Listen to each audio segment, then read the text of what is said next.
Let me get some of this knowledge today. The instrumental use of the history of slavery today also underlies the claim that slavery grew out of racism. For most of its long history, which includes most of the history of the human race, slavery was largely not the enslavement. Welcome to Pegasus versus the World, where we take on challenges, comedy, trending topics, and some travel. City boy, city boy. All right, you guys, we're about to dive into it. This is interesting because you'll find stuff on the interwebs, right, that are that go against the narrative and the current norms. And so I just dive into it. Again, we're either getting some knowledge or propaganda. So I say this with a grain of salt, but typically, so this is from Thomas Sowell's book. And he's been pretty accurate from everything I've seen. So, you know, I know on this channel every now and then what I notice is like when I react to like a CNN clip or Breaking Points clip from the news, no one says anything. Nobody. The right doesn't, the left, they're just, and I just give an opinion, right? Whenever I do a clip from Fox News, people go crazy. I'm like, do you get all your news from Fox News? I just think it's funny. But anyways, I thought this would be cool. As you see at the beginning of this, it says, where is it? Right here. You can support them on Patreon. This is an excerpt. This excerpt is taken from the book Black Rednecks and White Liberals, which is kind of wild. But this is Untold Facts About Slavery. So if you guys are here for it, like, share, comment, subscribe. I'm going to link my other channels in the description. I have a music reaction channel and a podcast. But let's just get into this. This is the Untold Facts About Slavery by Thomas Sowell. The instrumental use of the history of slavery today also underlies the claim that slavery grew out of racism. For most of its long history, which includes most of the history of the human race, slavery was largely not the enslavement of racially different people, for the simple reason that only in recent centuries has either the technology or the wealth existed to go to another continent to get slaves and transport them en masse across an ocean. This is an interesting concept. And this is stuff that's been shifting my stance a bit because, originally, like about 4 or 5 years ago, I just thought slavery was racism. Like people all over the world were racist. Then I started understanding the concept of tribalism and other things. And I was like, oh, so this is interesting you said this because this goes on to the detailed how in areas where there's, let's say, black on black crime or white on white crime, or it's kind of like what is around you. So that's an interesting concept. But I was always taught, my parents didn't teach me this. This is just something we picked up in school. Now that I think about it, my parents had us watch Roots. But other than that, they didn't get into these crazy racial conversations with us. They're just like, let them live type of thing, this is interesting to start off 45 seconds and already be getting a little bit of meat and potatoes. I'm like, damn, okay, let's see what's up. People were enslaved because they were vulnerable, not because of how they looked.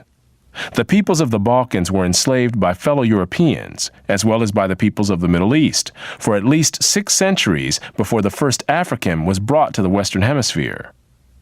Before the modern era, by and large, Europeans enslaved other Europeans, Asians enslaved other Asians, Africans enslaved other Africans, and the indigenous peoples of the Western Hemisphere enslaved other indigenous peoples of the Western Hemisphere.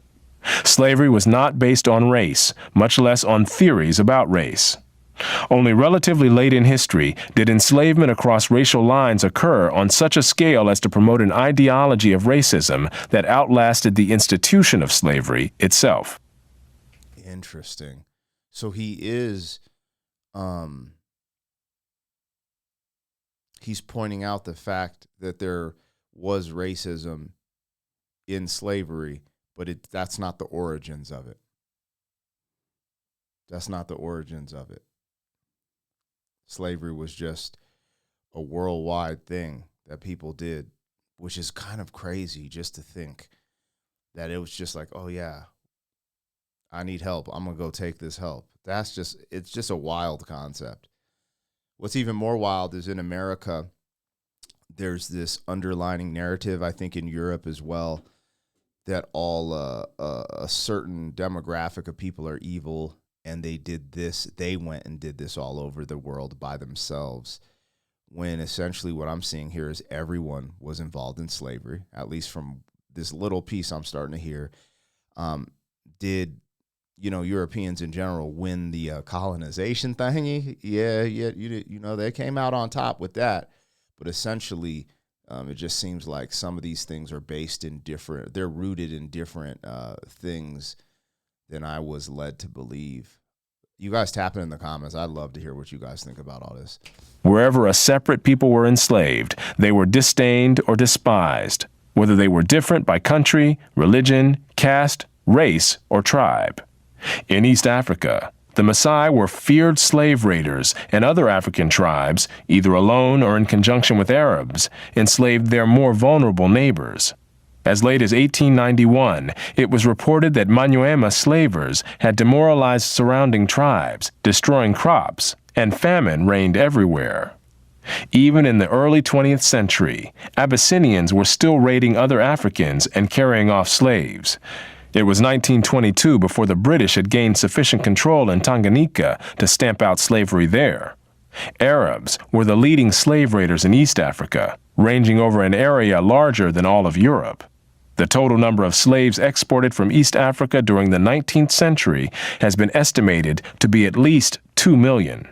That's crazy. Arabs were really, really going crazy with the slave trade. That's freaking insane. I didn't even know that. That's just wild. Again, this is an excerpt. Is that how you say it? From a book. I don't know. If I'm just being honest, I don't even know how to verify this being true. But from some of the stuff I have read and seen from Thomas Sowell, it has eventually I was like, oh, this is real, However, I'm just watching this right now, so maybe I should be doing some verifications, because this is, some people are like, nah, bro, this is just history. And I was like, yo, man, I don't remember this in school. I remember, but the history I was taught was similar to the movie Roots. The form in which the story of slavery has reached most people today has been along the lines of the best-selling book and widely watched television miniseries Roots by Alex Haley. Challenged on the historical accuracy of Roots, Haley said, "I tried to give my people a myth to live by." This instrumental use of history, or purported history, is open to the same objections as other instrumental myth-making. Oh, shit. See, this is what y'all was talking about. Damn, I'm kind of glad I watched this, because I told people, yeah, I said something in a reaction about Roots, and all the comments is like, Roots is fake, it's fiction, and this is just, they're validating that right here. I'm gonna look. I wonder where I can look that up, because when people said that, I was like, that's wild, because I was raised like, oh, this really happened, I thought Kunta Kinte was like this is like an autobiography of Kunta Kinte. You know what I mean? You see people like Kendrick dropping his song Kunta Kinte or whatever the hell that shit was called. And then to find out that Roots is based in fiction. Again, I don't know if it's based in fiction for sure. I just started seeing that in the comments more and more. I don't even know where I would go to. Actually, hold on, man. We about to find out today. Let's see if Google... Is Roots a fictional story?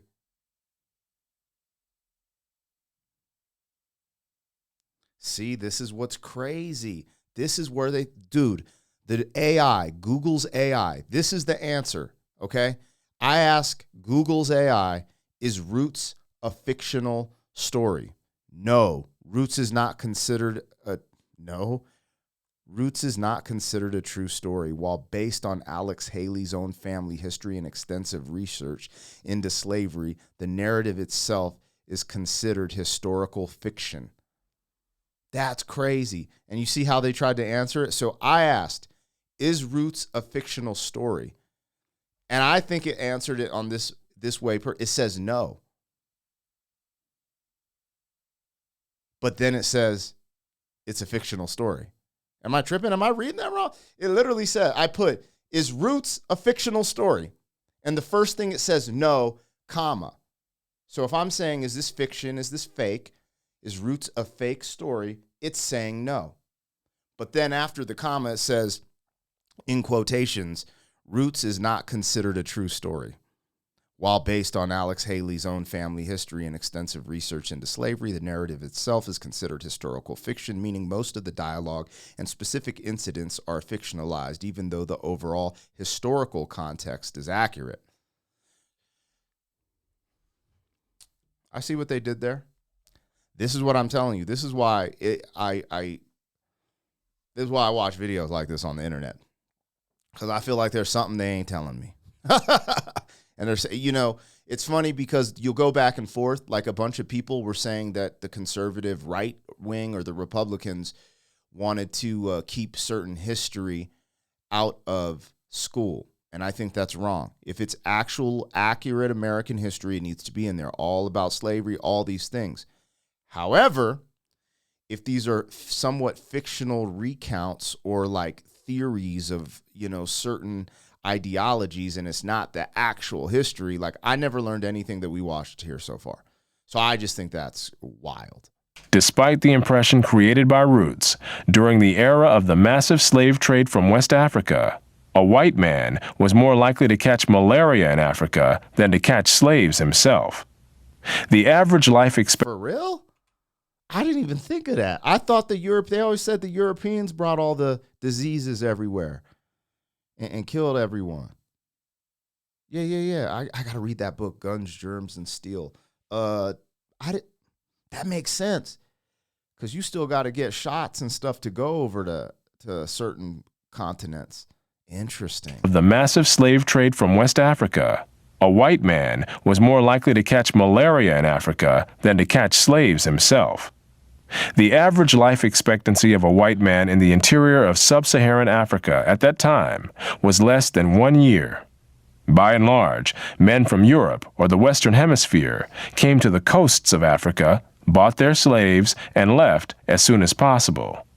Even so, the death rates among the white crews of the ships carrying slaves to the Western Hemisphere were as high as the death rates among the slaves themselves. It was only much later, after quinine and other medical measures enabled Europeans to survive where there were tropical diseases, was it possible for them to invade Africa in force and establish empires there. What is quinine? Hold on. That's what he said. It's like, it sounds... Is there a medicine called quinine? It definitely didn't. Quinine, medicine plus drug. Quinine is a class of medication called antimalarials. Hold on. I never heard of that. God dang it, man. This thing is stunting on your boy. The fuck is it? Sorry, I didn't want to curse. Quinine.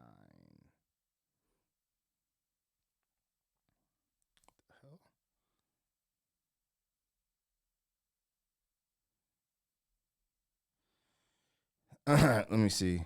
Holy smokes. Qualaquin can treat malaria. Wow. Okay. Never heard of it. This is tight. I'm learning a gang right now. But by then, the Atlantic slave trade had already been ended. During the era of that trade, Africa was largely ruled by Africans, who established the conditions under which slave sales took place. The crew of a slave ship was in no position to defy African rulers and their armies by going out across the land and capturing people willy-nilly. The stronger African peoples captured and enslaved the weaker peoples. The same pattern found over the centuries in Europe, Asia, the Western Hemisphere, and Polynesia. That's kind of a crazy concept that I have to remember that slavery was about the strong taking advantage of the vulnerable.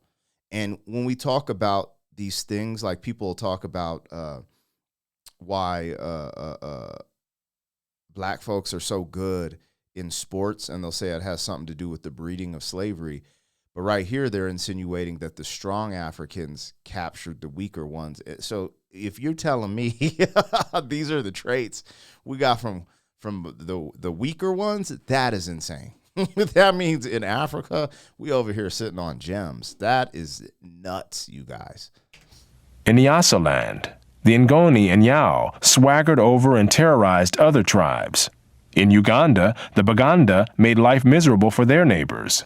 And the Nyoro and Hima of Anko enslaved Toro women and children. The Tutsi dominated the Hutu in Rwanda. The Maasai lorded it over the Kikuyu and Kamba. And the latter, in turn, held the Indorobo in a kind of serfdom. It was precisely the fact that Europeans, except for the Portuguese, seldom participated in the raids that captured and enslaved Africans that enabled most people in Europe and the Americas to remain oblivious to the traumatic experience that this was. Except for the Portuguese, which wouldn't that be people from Brazil? I don't know. I just know they speak Portuguese in Brazil. Participated in the raids that captured and enslaved Africans that enabled most people in Europe and the Americas to remain oblivious to the traumatic experience that this was, with some Africans committing suicide to avoid capture and wives being whipped as they tried to cling to their husbands or children. Historian David Breon Davis pointed out that Europeans had little contact with the actual process of enslavement, and that, as late as 1721, the Royal African Company asked its agents to investigate the modes of enslavement in the interior.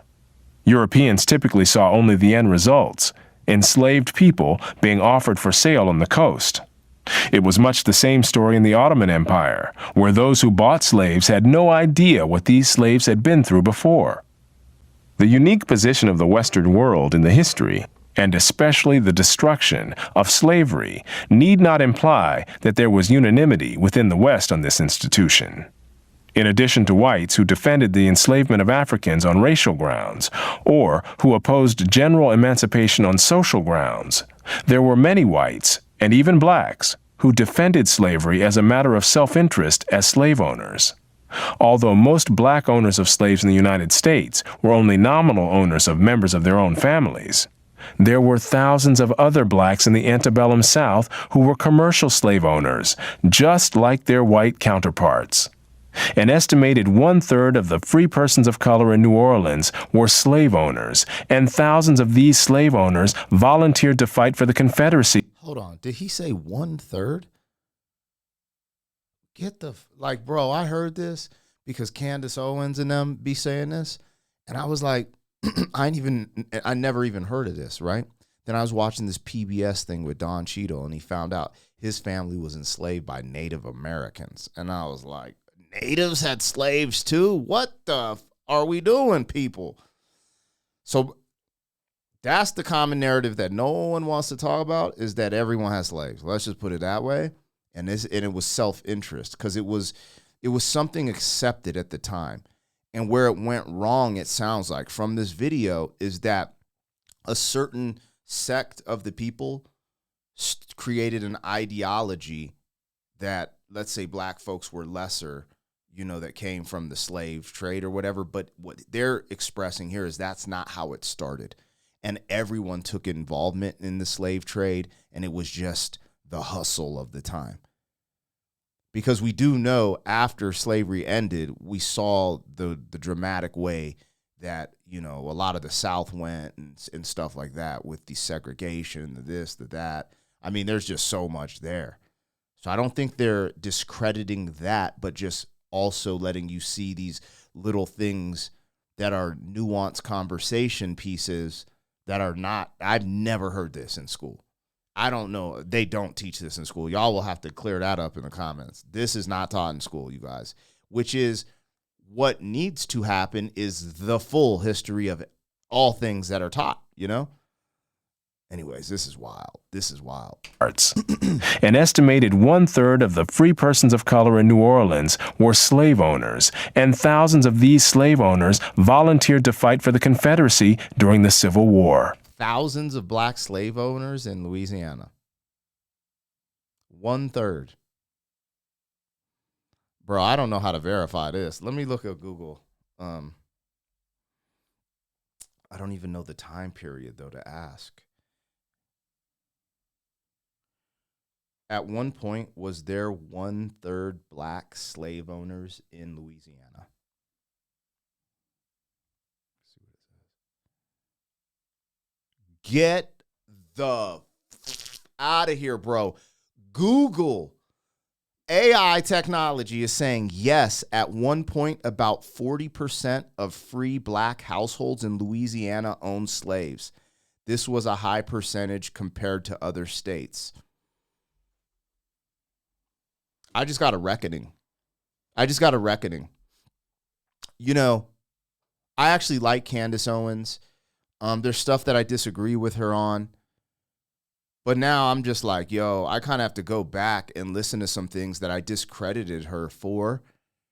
Because I was like, yeah, I'm sure black people had slaves. I'm sure they had a few. Like, it made common sense. When slavery is the thing to do, that everyone's getting involved in the hustle to get their bread. I'm like, okay, that makes sense. These type of statistics are staggering to me. That's just a crazy number, you guys. They said 40% in Louisiana. That's just insane. Now, who knows how many people were in Louisiana at that time? But that's like half. That's just, bro, my mind is blown right now, if I'm just being absolutely honest. Black slave owners were even more common in the Caribbean. In short, there were many defenders of slavery in the West, even in the 19th century. And outside the West, slavery was too widely accepted to require defense. No other nation ended slavery in the same way as the United States did, and few ended it after so short a struggle, as history is measured. How and why did slavery end in most of the world? There were two major processes. Over the centuries, as more and more territories around the world consolidated into nation-states with their own armies and navies, raiding those territories to capture and enslave the people who lived within them became more hazardous in itself, and also risked military retaliation against the countries from which the raiders came.